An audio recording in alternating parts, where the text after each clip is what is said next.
match, a tale of hope and tragedy. It was the coldest of nights, the final evening of the year. The snowflakes fell like tiny bits of ice, drifting silently in the dark, and a biting wind howled through the streets. Among the shadows of the city, a poor little girl trudged along the road, her bare head exposed to the freezing cold, and her little feet without shoes. Experiencing visions of warmth, love, and joy as she faces the harsh realities of her life, ultimately finding solace in the presence of her beloved grandmother. Earlier that day, she had worn slippers, but they were far too large for her small feet. As she hurried across the street, trying to sell her matches, two carriages sped past her with such force that one slipper flew off, and the other was snatched up by a mischievous boy. She was left with nothing but the cold earth beneath her feet.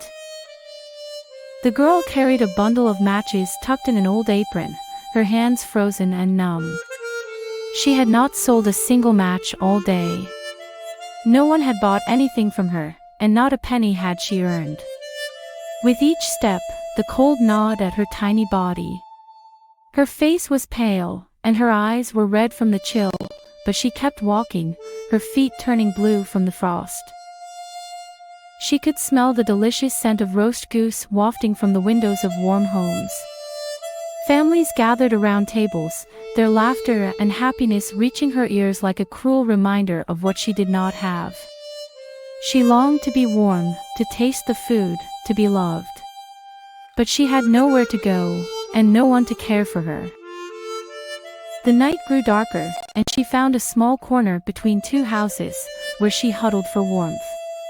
Her little feet tucked close beneath her, but still, the cold pierced her like 1,000 icy needles. She could not go home, for her father would be angry. She had not earned any money, and their little shack was cold, with the wind whistling through the cracks in the roof. Shivering from both cold and hunger, she remembered the matches in her hands. If she could just light one, perhaps it would warm her fingers. She pulled out a match and struck it against the wall.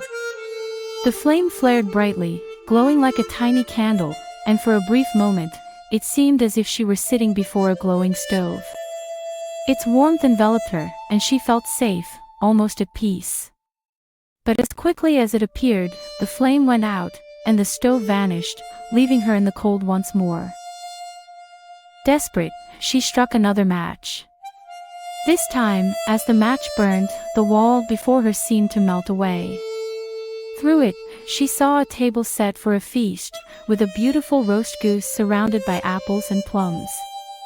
The goose even seemed to hop off the platter and walk toward her. She reached out, hungry for a taste, but the flame flickered out, and the vision disappeared. The girl lit another match. Now, she found herself beneath a magnificent Christmas tree. It was taller and more beautiful than anything she had ever seen. Sparkling lights twinkled on its branches, and colorful ornaments swayed gently in the breeze. She reached out, hoping to touch the tree, but the match went out, and the tree faded, leaving only the cold, dark street around her. But then, something changed. A single star fell from the sky, leaving a trail of fire. "Someone has just died," the girl whispered to herself. Her grandmother, the only one who had ever truly loved her, had told her that when a star falls, a soul ascends to heaven. The little girl lit one last match. The flame burned brighter than ever before, and in its light, she saw her grandmother, more radiant and loving than ever. "Grandmother," she cried out, her heart full of hope. "Take me with you. Please, don't leave me." She struck the entire bundle of matches, desperate to keep her grandmother with her. And in that moment, the warmth of her grandmother's love enveloped her.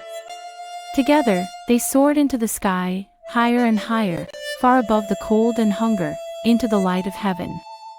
They were free, forever free, with God. At dawn, the first light of the new year spilled across the cold street. In the corner, the little girl sat still, her body frozen from the night's cold. A soft, peaceful smile lingered on her face. The people who passed by only saw a poor child who had tried to warm herself with matches. They never knew that she had seen the beauty of a warm home, the joy of a feast, the magic of a Christmas tree, and the love of her grandmother. They never knew she had found a new beginning in the arms of the angels.